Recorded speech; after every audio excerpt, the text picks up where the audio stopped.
Hello friends, मैं doctor rummy Shekhawat आपके साथ में फिर से मैं अपने साझा करने चाह रही हूँ। एक बहुत ही हर इंसान की एक चाह होती है कि चमचमाती हुई उनकी मुस्कुराहट या मोती की तरह पंक्तिबद्ध दांतों की स्माइल हर बच्चा, बूढ़ा, जवान सभी चाहते हैं कि उनके बिल्कुल दांत पर्ल वाइट या चमकते हुए हमेशा नज़र आएं। तो आज हम बात करना जा रहे हैं टीथ वाइटनिंग पे कि हम दांतों की चमचमाहट, सफ़ेदी को कैसे बरकरार रख सकते हैं। देखिए फ्रेंड्स, यूजुअली जो दांतों का रंग है वो हमेशा कुदरती होता है, जेनेटिक होता है और उसके अंदर हम बहुत ज़्यादा फेरबदल नहीं कर सकते। जैसे कि त्वचा का रंग होता है, कोई सफ़ेद है, कोई गेहुआ है, कोई थोड़ा सा डार्क कॉम्प्लेक्शन का है। इसी तरह से दांतों का भी कलर जो है वो ऊपर वाले ने हमें दिया है, उसे हम बहुत ज़्यादा नहीं छेड़छाड़ कर सकते, पर हाँ हम उसे उसका रखरखाव कर सकते हैं, हम उसे बढ़ा सकते हैं और हम उसे मेंटेन कर सकते हैं। तो सबसे पहला तरीका जो है दांतों की सफाई का, आप अपना आम, जैसे मैंने अपने पिछले वीडियोज़ में भी आपको बताया कि ब्रशिंग कैसे करनी चाहिए, अपनी डेंटल केयर या हाइजीन को कैसे मेंटेन करके रखना चाहिए, वो चीज़ आप सभी को अपनी नॉर्मल रूटीन आदत बनानी चाहिए कि सवेरे और शाम दोनों वक्त सही तरीके से और सही टूथपेस्ट से हम ब्रश करके दांतों के अंदर जो जमा हुआ गंदगी है उसे साफ़ करें। अगर कुछ समय पश्चात, जैसे कि आज आप रोज़ नहाते हैं तो मैल होता है इसीलिए आप रोज़ नहाते हैं, उसी तरह से एक प्रोफेशनल क्लीनिंग या अपने डॉक्टर के पास जाके क्लीनिंग की आवश्यकता अगर पड़ती है तो, क्योंकि हर एक के मुंह में एक मैल होता ही है, तो वो जो मैल जब जम जाता है तो दांतों पे अक्सर पीलापन आ जाता है। तो उसके लिए हम अपनी डेंटल क्लिनिक्स में, डेंटिस्ट के पास में जाके प्रोफेशनल क्लीनिंग करवा सकते हैं, जो कि बहुत सेफ़ है और उससे वो जो ऊपरी परत है दांतों के ऊपर वो हम साफ़ करके स्केलिंग के साथ हम पॉलिशिंग भी कर सकते हैं। और अगर उसे ढंग से रखा जाए तो अमूमन मान लीजिए कि 2-3 साल तक आपको वापस जाने की ज़रूरत नहीं पड़ती है। और अगर खान पीन का सावधानी रखते हैं कि आप अच्छे से फाइबर रिच फूड खाते हैं तो अपना मुंह का जो सलाइवा है वो खुद ही क्लीनिंग कर देता है दांतों की, तो ऊपर जमने की जो परत की और मैल की जो शिकायत है वो वैसे ही नहीं आ पाएगी। तो पहला तरीका तो ये है कि फर्स्टली ब्रशिंग अच्छे से कीजिए, साफ़ सफाई मेंटेन कीजिए।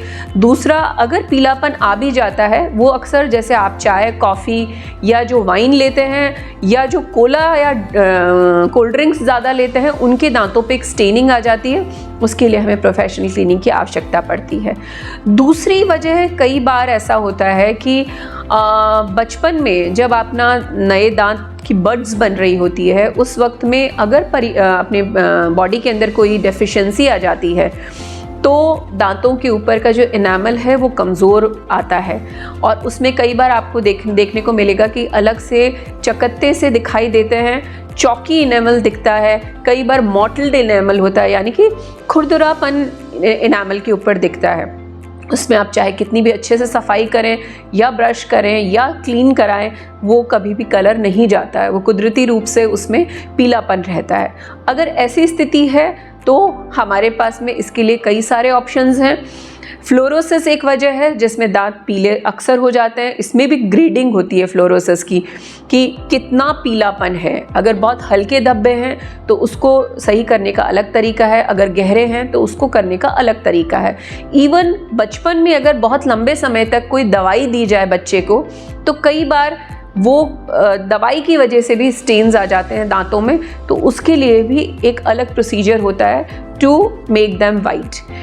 अब जो ये प्रोफेशनल वाइटनिंग होती है, इसमें सबसे कॉमन तरीका होता है वो है ब्लीचिंग का। तो ब्लीचिंग में अक्सर हमारे पास में पेशेंट्स आते हैं, पूछते हैं कि डॉक्टर साहब इसका कोई साइड इफ़ेक्ट, कितनी इफ़ेक्टिव है, कितने दिन काम करेगी। तो अक्सर जैसे ब्राइड्स हैं, जैसे मॉडल्स हैं, जैसे किसी को प्रोफेशनली कोई अपनी पब्लिक अपीयरेंस देनी है, तो उसके लिए हम लोग ब्लीचिंग हमेशा एडवाइस करते हैं। ऑफिस ब्लीच है, ऑफिस ब्लीच में 1 घंटा का अमूमन समय लगता है और हम फाइन एक ट्रेस देते हैं, उसके अंदर ब्लीचिंग जेल लगा के, और हमारे पास में कुछ स्पेशल लाइट्स होती हैं, ब्लीचिंग लाइट्स होती हैं, जिनको लगाने से वो जो जेल है वो अंदर तक पेनिट्रेट करती है और दांत का जो ऊपरी तौर पे पीलापन है उसे काफ़ी हद तक साफ़ कर देती है। ये होती है ऑफिस ब्लीचिंग। इसमें अक्सर जो शेड आज है आपके दांतों का, उससे 2 से 3 गुना शेड हल्का हो जाता है। इसके अलावा आप होम ब्लीचिंग किट्स भी यूज़ करते हैं। यूजुअली जैसे प्रोफेशनल ब्लीचिंग कराने के बाद में मेंटेनेंस के लिए हम होम ब्लीचिंग के लिए वो किट्स देते हैं, जिनकी कि बहुत ज़्यादा कॉफ़ी चाय पीने की या कोला या उसकी आदत है, तो उसके अंदर अक्सर ये दोबारा से स्टेन्स आ जाते हैं। तो होम ब्लीचिंग किट्स भी बहुत इजी होते हैं यूज़ करने के लिए। उसे आप रात में सोते समय लगा सकते हैं, या फिर आप जब फ्री होते हैं 2-3 घंटे के लिए, तो उसमें जेल डाल के और आप घर में भी उसको यूज़ कर सकते हैं। तो ये एक आर्टिफिशियली आपका ऊपर से टीथ को हमें ब्लीच कर देते हैं। ब्लीचिंग में नॉर्मली एज सच कोई बहुत साइड इफ़ेक्ट नहीं है। हाँ, इनिशियली थोड़ा ठंडा और गर्म कई बार फील होता है, वो भी टाइम के साथ में ठीक हो जाता है। पर ब्लीचिंग की एक लिमिट है। अगर दांत में खुरदरापन है या जो पीलापन है अंदर तक अंदर मतलब दांत की जो अंदरूनी लेयर तक पेनिट्रेटेड है, तो ब्लीचिंग वहाँ पे भी इफ़ेक्टिव नहीं होती है। तो उन केसेस में जो हमारे लिए है, उसमें हम दांत के ऊपर एक परत चढ़ा देते हैं। अक्सर जो खरदरा पार्ट है दांत का, जो रफ पार्ट है इनामल का, या जो बहुत डार्क पीलापन है इनामल का, उसको बहुत ही पतला सा हम स्लाइस कर देते हैं, जिससे कि हमें एक इवन बेस मिल जाए।